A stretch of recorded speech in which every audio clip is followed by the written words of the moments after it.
Hi, boys and girls. Welcome to Wednesday. I hope you're excited. We are going to continue looking at the difference between realism and fantasy.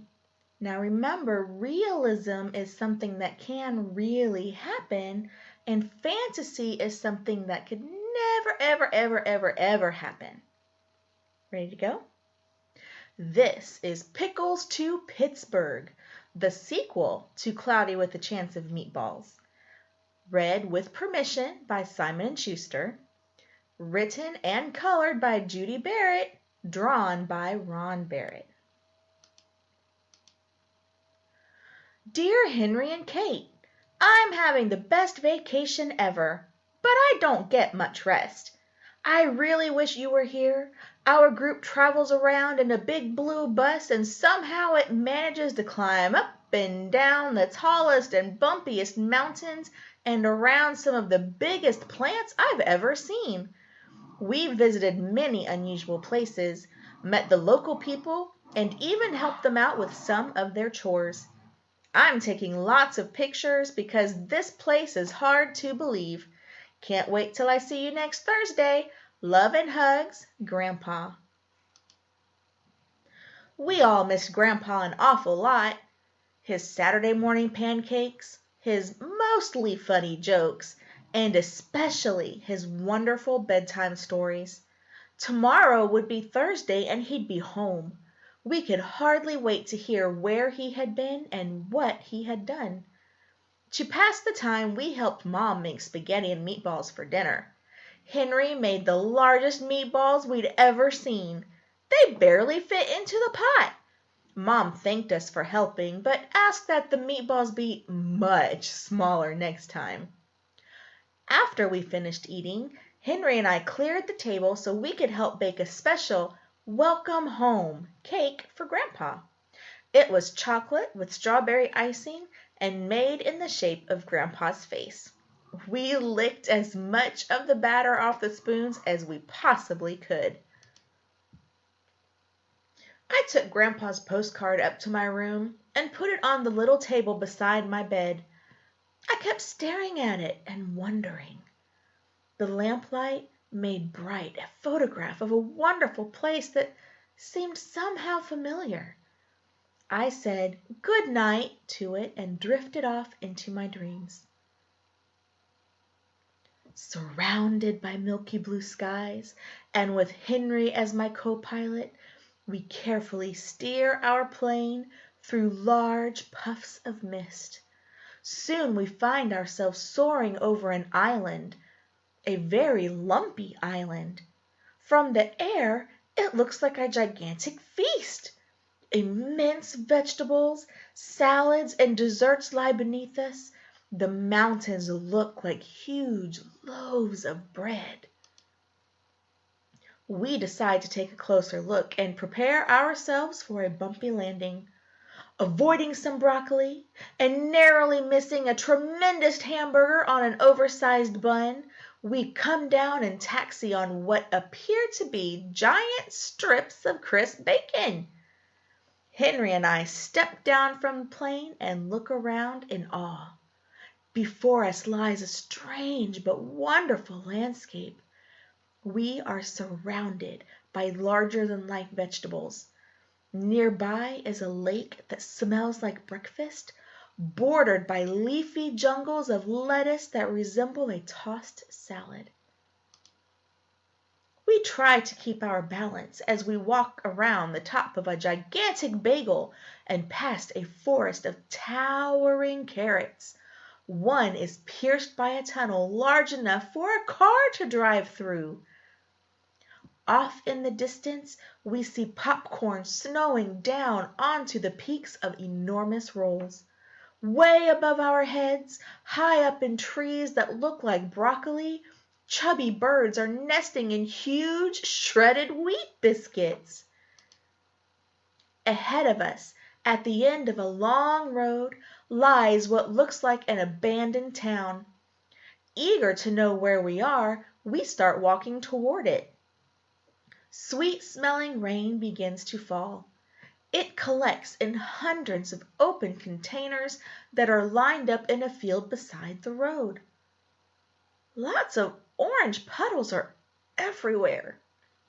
Orange juice!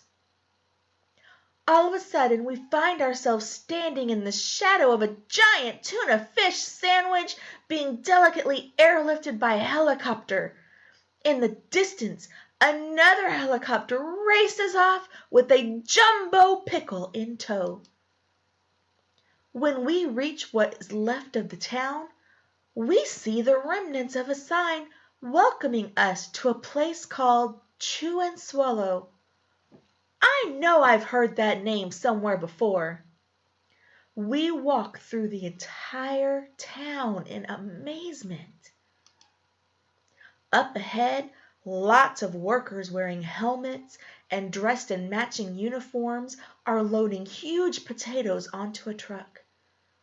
Other trucks sag under the weight of immense artichokes, enormous eggplants, and massive peas and carrots.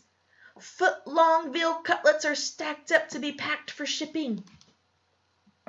To the east, the weather is changing, and we can see sandwiches raining down. As soon as they land, they are piled up neatly, ready for shipment on a freighter anchored down by the shore. Large reservoirs of milk and cream flow into extra-large containers, which are lined up ready to be loaded onto a ship. Printed on the sides of the trucks are the words, "Falling Food Company, large food for large and small countries, free." One of the workers tells us that Chew and Swallow used to be a very ordinary little town, except that instead of weather, food rained down from the sky for breakfast, lunch, and dinner. Back then, he says, by some quirk of nature, the falling food grew larger and larger. Storms of gigantic food threatened normal life, so the people took their belongings and sailed away to a new land on rafts made of huge slices of stale bread. They returned years later to see what had happened to Chew and Swallow. They discovered an endless food supply and decided to create the Falling Food Company. Now, daily shipments are made to all parts of the world, from the smallest towns to the largest cities. As soon as the food lands, it is wrapped, boxed, bottled, or packaged and sent out to people who need it. Even with poverty and drought throughout the world, there is always enough food for everyone. Well, Henry and I think this is a great idea. We wish we could stay and work here, but I don't think they hire kids. It's getting late and we hate to leave, but we really have to be heading home. Mom's expecting us for dinner. The workers give us a 2-foot-wide chocolate chip cookie, which we carry back to the plane. It just barely fits through the door. We buckle up. I rev the engine and start rolling down the bacon runway. As everyone waves goodbye, we can see dinner approaching from the west. Spaghetti and meatballs, I think. As we gain altitude, Chew and Swallow slowly vanishes into the distance. My alarm clock woke me with a jolt. It was finally Thursday, and I wanted to get to school fast. The sooner I got there, the sooner I'd get home, and the sooner I'd see Grandpa. When we got home, we ran as fast as we could into Grandpa's waiting arms. "I brought back something for you," said Grandpa, and he gave each of us a very large box containing a chocolate chip cookie he had gotten on his trip. They were the biggest we had ever seen, almost 2 feet wide. Mom made Grandpa's favorite dinner, chicken and dumplings, and we surprised him with our special welcome home cake. He chose the slice with the mustache. By the time dinner was done, it was late and Grandpa was tired. When he was all tucked in bed, we knocked on his door to give him an extra good night kiss. Then I told Grandpa the most wonderful, tall tale bedtime story he'd ever heard. It began, surrounded by milky blue skies and with Henry as my co-pilot.